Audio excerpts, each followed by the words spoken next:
even though it's precognitive experience, infants make meaning in their system. Yeah, feeling lost. You might be orienting to feeling lost.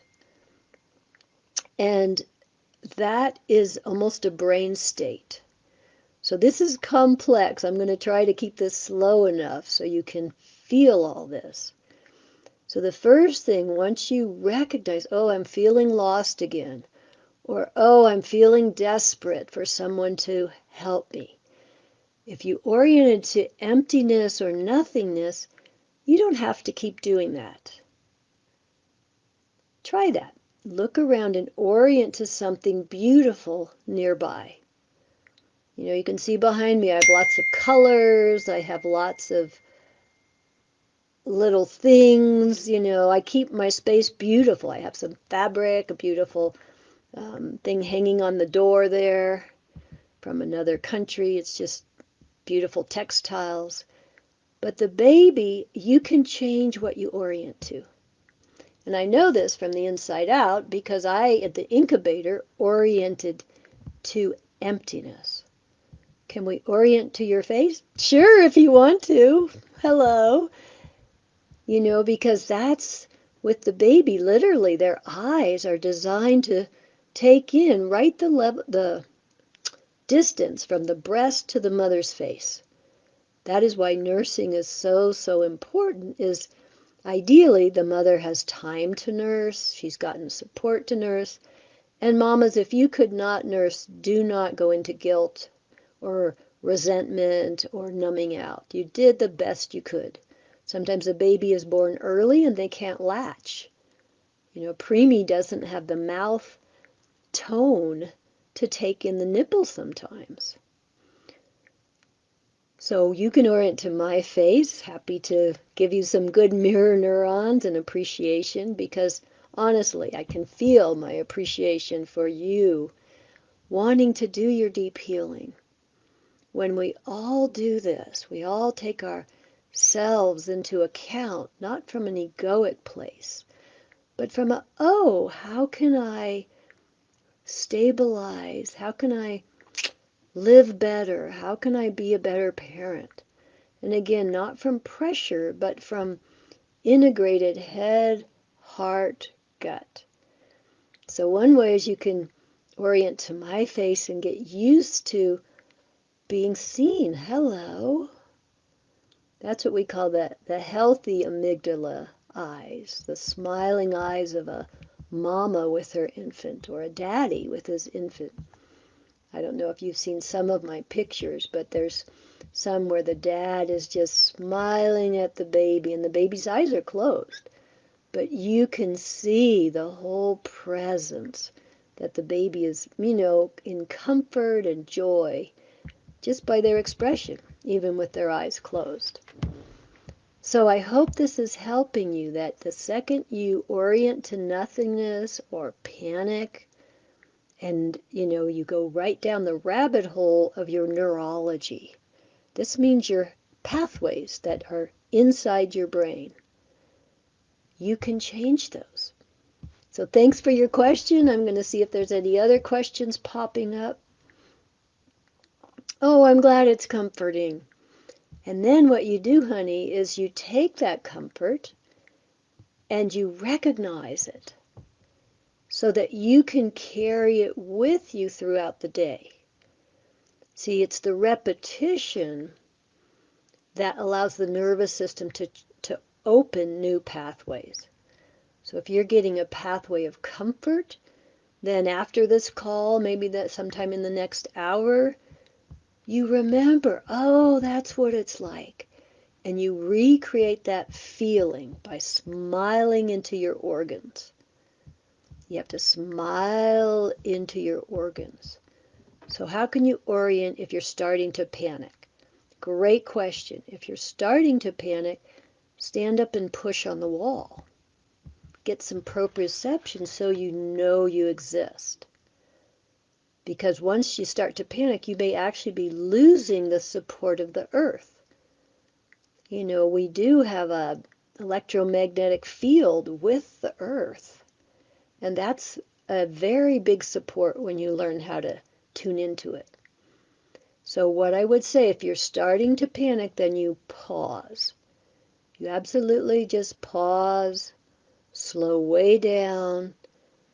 This is where cognitive behavioral therapy is helpful because you can say, oh, I exist, or if I push on the wall, I can feel my body. Yes, the deepest panic is existential. The very deepest panic is about the very basis of existence. That's what I call existential shock. I used to have it. You don't know if you exist. I remember a moment where I felt as if my whole self blew up and didn't exist anymore. And I literally was sitting there. I was in my 40s. I was going, oh my gosh, because I was, on the trail of this very deep work. And I was like, wow, I cannot tell if I exist. That was a very interesting moment. And then once I realized I did, and if you're with a friend, you can just say, you don't have to tell them what's going on with you, but you can say, oh, hey, can you see me? And they might go, what? Of course I can see you. And then you don't have to get into it, but you go, oh, okay, good, I exist. Or you get out a little mirror. If you don't have a friend around, you get out a mirror. You can use your hand as a little hand mirror. And imagine you're getting smiling eyes coming back to you. Like, oh, I see you. Hello. So you interrupt that panic loop. It's very, very important. The other thing you can do, which will sound very weird, but I do have many of my clients do this, and there's a basis of neuroscience for it. It's called the mouthing reflex. Oh, thanks, Sergio. Thanks so much. I just giving you a big hug all the way across the oceans. And for all your good work with others, honey. So in this process, another thing you can do when you're physically starting to feel panic, pushing on the wall is one. Another is how do we get inside support? And you know how babies will nurse for comfort, not just for food.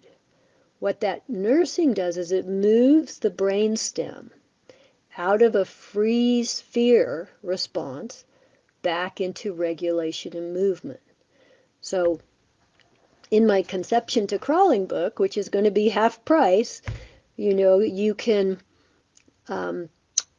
practice the mouthing reflex. There's two ways to practice it. One is sort of a spitting way, spitting or receiving. That way you can lie on the floor, get comfortable, and we're going to use primitive reflex, sensation of nerves. So a primitive reflex, a baby, you kind of brush their cheek and they will orient.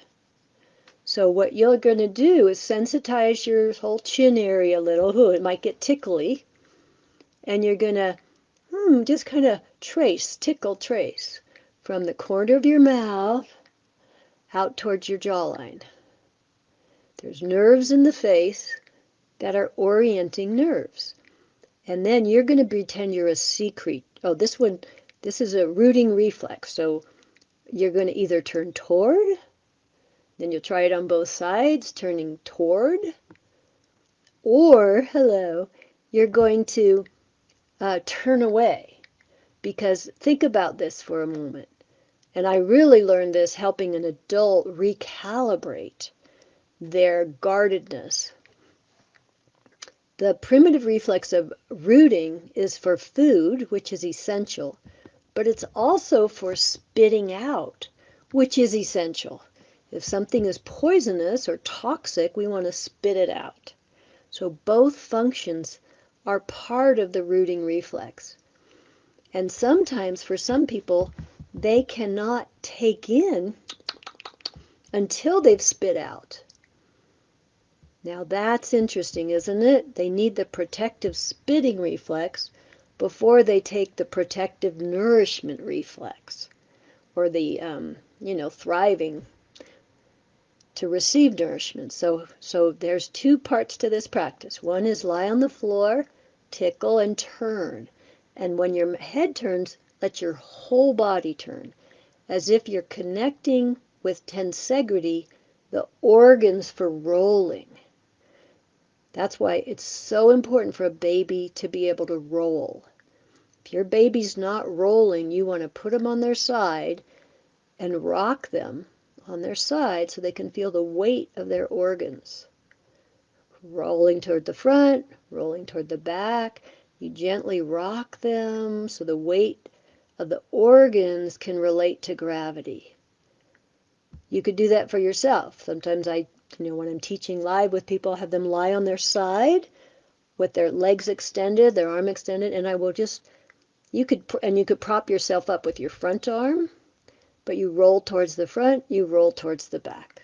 Just getting the sense of gravity and the weight of your organs. So then when you're practicing the mouthing, you could practice and you could practice oh, puh, puh. And when you spit, roll all your organs away. When you take in, roll all your organs towards. So that's part 1. Write that down if you need to, but it's in my From Conception to Crawling book, which is half price on my gratitude sale. And there's a link in the bio for that. Then, once you've gotten the connection of this primitive reflex, then you kind of lie on your side or your tummy again. And this time you're going to orient using smell and taste. So don't be a human, because I don't want people thinking, oh, Annie Brooke tells everyone to just suck their thumb and everything will be okay. It's a lot more nuanced than that, and it's a lot more based in neuroscience. It's not about sucking your thumb to be a baby and regressing. It's about the primitive brain being able to take in and shift from a sympathetic nervous system to a balance in the parasympathetic, the rest and digest side. Some people very rarely get to rest and digest, so they have to take sleeping medicine. But if you can practice getting there prior to having to take medicine, or in addition to having to take anti-anxiety medicine, this will actually give you the movement in the brainstem. So this is part 2. You're a sea creature. You don't have eyes, you don't have ears. Everybody do this. Take your hand and just kind of brush it with your nose. And notice what that feels like. So you're getting skin to skin, your hand to your nose. And you can even do it this way. You can brush across the nerves of the face. And then you want olfactory. So smell your hand. Take big breath. And notice how olfactory helps stabilize.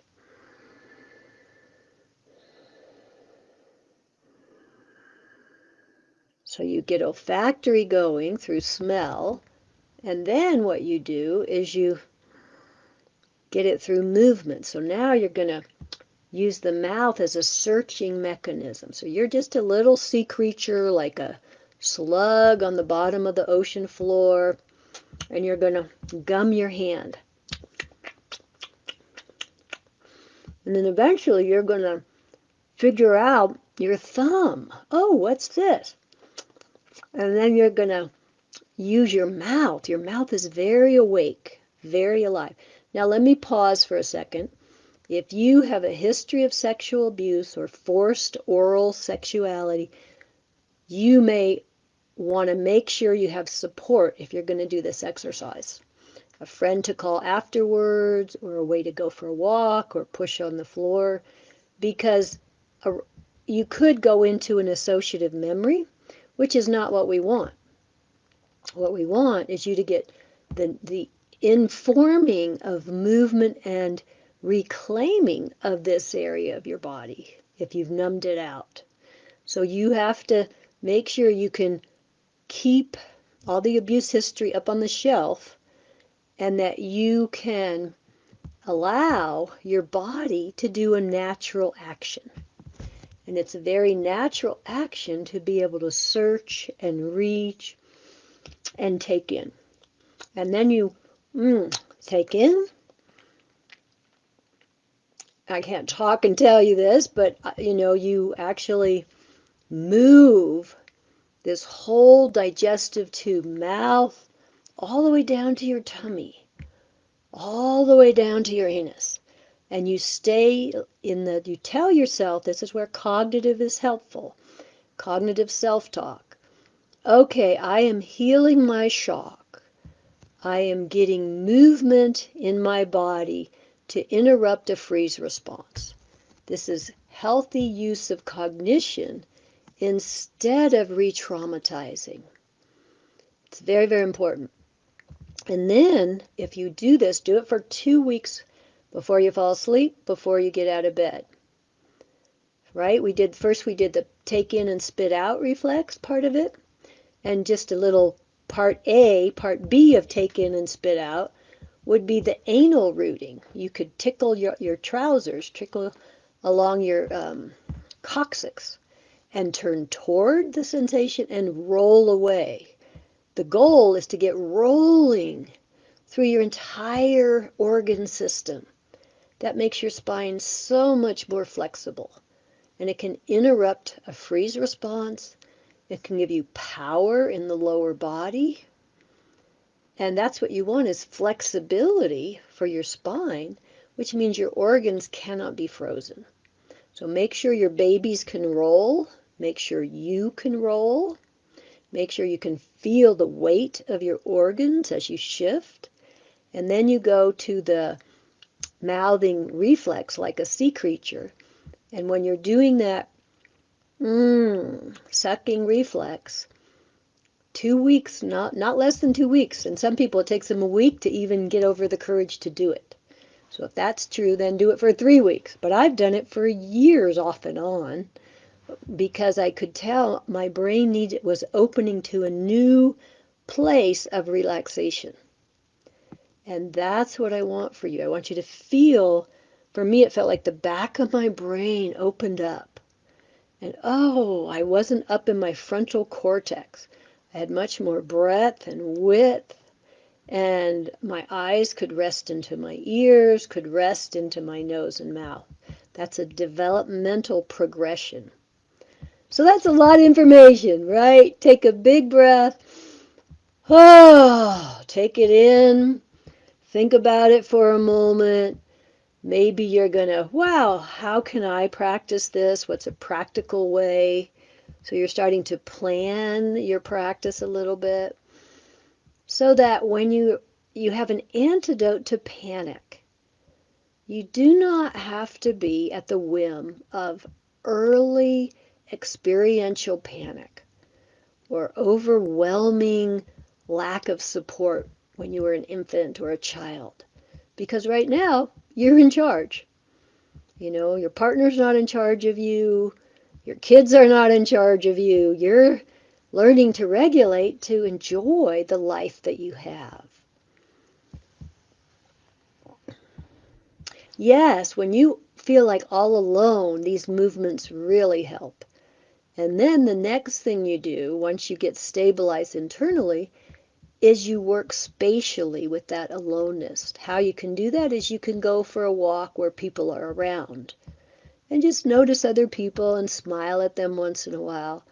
Or you can go sit in a coffee shop, but I don't want you calling a friend right away, because sometimes we will then cling to our friend and regress. I want you to be able to just let the social field be not empty. And you still have your own space, and you can exist in a social field that's not empty. But what happens is people who cling to others, they lose themselves.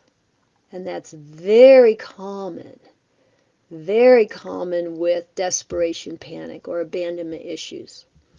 So that make sure once you've gotten the internal support, you also work to heal the spatial. Isn't this fun? I love it too. It took me years to figure this out. I've had wonderful teachers. My main mentor in the physicality has been Bonnie Bainbridge Cohen. And I've had really good mentors in the complexity of conflict resolution, the complexity of pre and perinatal.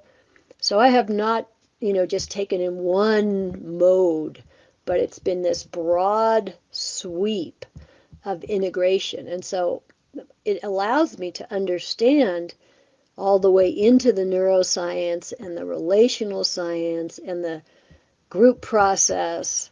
And these are the tools I share. So just a reminder, if you're just coming on, I'm having a half price gratitude sale of all my books. And those can be ebook or paperback. It's in my, what do you call it, my bio. Just go there, and it's only one day. So I might extend it a couple, but try and get it the day it's designed for. Because I'd love for you to do these practices. Because that's what will change your nervous system. It's not just listening to me for an hour a week. Though I love it. I love that you come on. Please continue. And please share this with your friends. But really, it's you going, oh, I don't have to go into panic. Okay, here's what I can do when that starts to happen. Oh, I don't have to orient to emptiness. You notice it, you have a good thing to tell yourself, and then you have an action that's different than going into panic. See, I have a, I love that my master's degree, I have a doctorate in somatic psychology and, healthy sexuality and infant development, but my master's degree was in conflict resolution, family systems therapy, and organizational development. It was a dual master's in family therapy and organizational development. But it was experiential learning in conflict, in group process, in class, rich, middle, poor classes for 5 days. And we got fed oatmeal as part of the poor class. I learned a lot.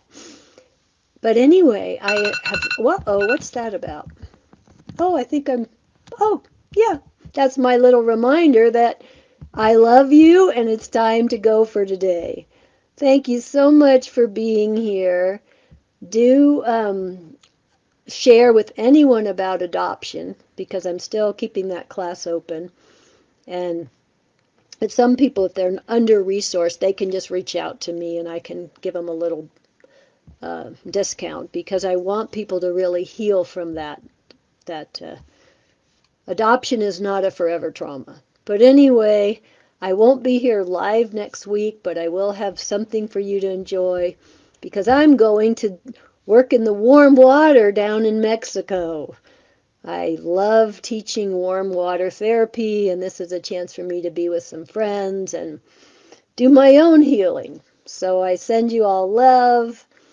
Do practice all this, and I'll see you next week. Yeah, you're so welcome. Bye for now.